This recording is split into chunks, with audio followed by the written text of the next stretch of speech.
ಯಮಧರ್ಮ. ಯಮಧರ್ಮ ಯಮಧರ್ಮ ಇರಬೇಕಾದದ್ದು ಲೋಕದಲ್ಲಿ, ಭೂಲೋಕದಲ್ಲ. ಅಂತಕ್ಕೂ ಇವಳು ನನ್ನ ಒಡ ಹುಟ್ಟಿದ ಸಹೋದರಿ, ನನ್ನ ಜೀವನಾಡಿಯ ಪಂಚಪ್ರಾಣ. ದೀಪಾ,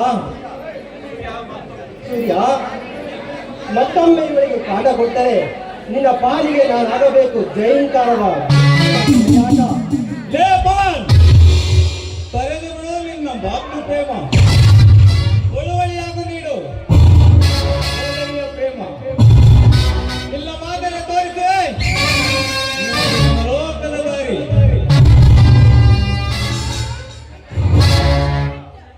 ನಿನ್ನಂತ ನರರೂಪ ರಾಕ್ಷಸರು 10 ಜನರ ಮೆಚ್ಚುಗೆ ಪಡೆಯಬೇಕಾದರೆ ಎಷ್ಟೋ ವರ್ಷಗಳೇ ಬೇಕಾಗುತ್ತದೆ. ಆದರೆ ಈ ಪವನ್ ನಿನ್ನಂತ ರಾಕ್ಷಸರಾಗಿ ಮಾರ್ಪಡೋಕೆ ಕೆಲವು ನಿಮಿಷಗಳೇ ಸಾಕು. ಸೂರ್ಯ, ಮಾಡದಿರೋ ಕಾಮದ ಹೋರಾಟ. ಇಲ್ಲಿಂದ ಕಾಲ್ ತೆಗೆದರೆ ಉಚಿತವಾಗಿ ಬಳುವಳಿ ನೀಡುವೆ ನಿನ್ನ ಪ್ರಾಣ. ಇಲ್ಲವಾದರೆ ಮಾಡುವೆ ನಿನ್ನ ಕೊಲೆ ಖಚಿತ.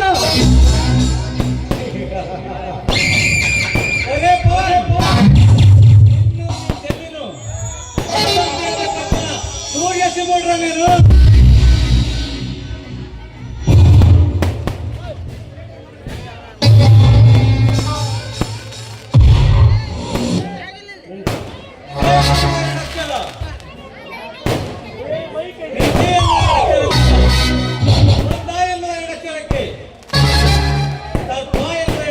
ಬಲಿಯಾಗಲೇಬೇಕು.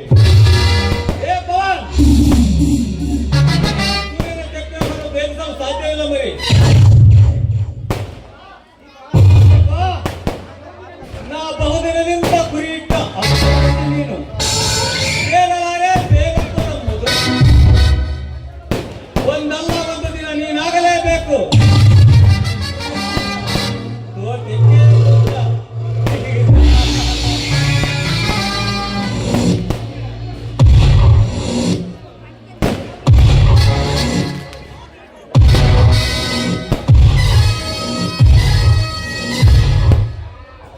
ದೀಪಾ, ನಾನು ಬರುವುದು ಸ್ವಲ್ಪ ತಡವಾಗಿದೆ.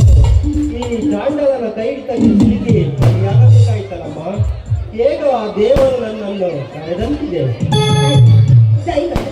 ಈಗ ನಡೆದಿರೋ ವಿಚಾರವನ್ನ ಅಣ್ಣನ ಮುಂದೆ ಹೇಳಬೇಡ.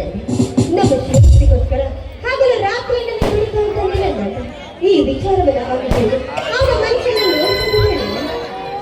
ದೀಪಾ, ನೀ ಚಿಕ್ಕವಳಾದರೂ ನೀ ನೀಡಿದ ಸಲಹೆ ಬಡತನದಲ್ಲಿ ನೊಂದು ಬೆಂದಿರುವ ನಮಗೆ ಮಾತೃವಾತ್ಸಲ್ಯ ತೋರಿದ ಅಣ್ಣನಿಗೆ ತೋರದ ವೇದನೆ.